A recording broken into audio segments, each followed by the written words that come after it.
Welcome to Kenton's videos. Enjoy the video. You start by opening Chrome OS settings and going straight to keyboard. Toggle the option to treat the top row as function keys, so F1, F12 act like traditional keys. This is the single way to change behavior system-wide. Once done, make sure you sign out or restart to flush cached keyboard state.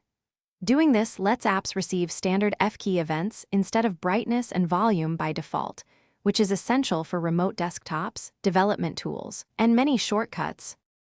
Next, you map keys for specific apps when the system-wide change isn't enough.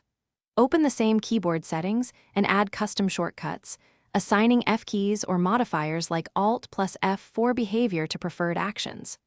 Once configured, test inside the target application to confirm it receives the F key events. If a web app still blocks input, consider an extension only as a fallback.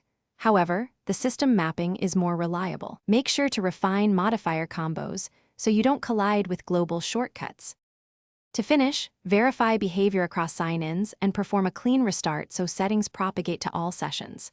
If function keys still act like brightness or volume controls, toggle the setting off then on again and reboot. This forces Chrome OS to rebind key codes.